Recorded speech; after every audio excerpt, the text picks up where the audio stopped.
Well, I always wanted to join the service. When I decided that it was time for me to join, I wanted to be the best, so I joined the Marine Corps. So 10 days after I went to see him and took the ASVAB and a physical, I was standing on the yellow footprints. Pretty much what every Marine thinks at that same time, what have I got myself into?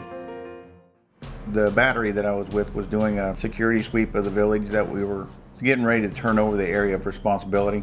We started taking some rounds. One Marine went down in a ditch, and I went to pull him up out of the ditch, and somewhere in that vicinity, that's when the IED went off. Pretty much amputated both my legs when it went off. I never lost consciousness during the blast, so I was able to talk to the sailor and the Marine that gave me my initial first aid. The last thing I actually remember was like heading towards Camp Leatherneck, where Camp Bastogne was located at. I knew that I was really bad injured. At the same time, I was more worried about the other two Marines that were in the vicinity with me when that went off, and they said they were okay, and that they were alive, and they'd be okay.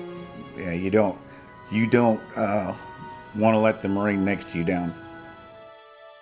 I have my bilateral double amputee above the knee. I have some nerve damage and muscle damage and tissue damage to my right elbow. I have numerous scars throughout my body and up my left arm and my right arm, and on my abdomen, and some on my back.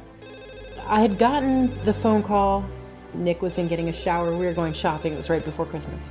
And as soon as he told me, I hit the floor. I had made a phone call to our family readiness officer because we had just gotten an email the day before about somebody scamming and calling family members to let them know that their spouse or their son had been killed in action.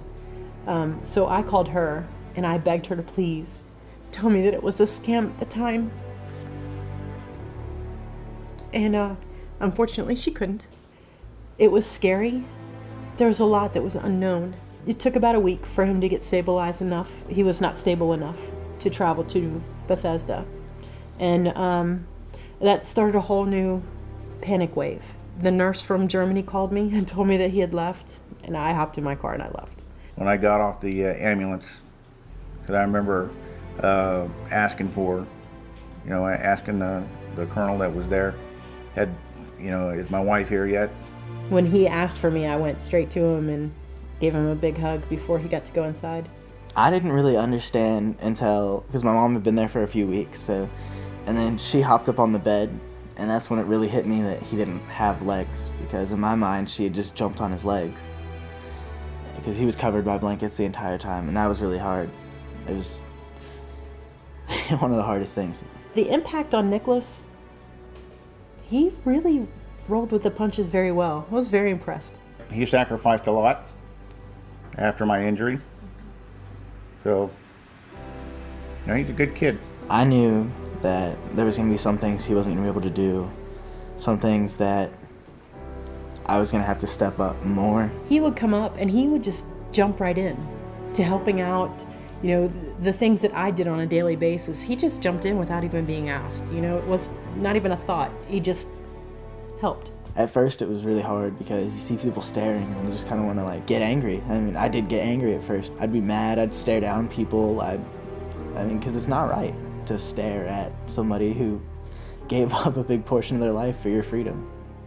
Nowadays, the demand for education, isn't just that high school education anymore. They want, to see that you've got a little bit more dedication, that you went that extra mile. And so with the Marine Corps Scholarship Foundation providing that, I think he's going to have a pretty fair chance of maybe getting a leg up.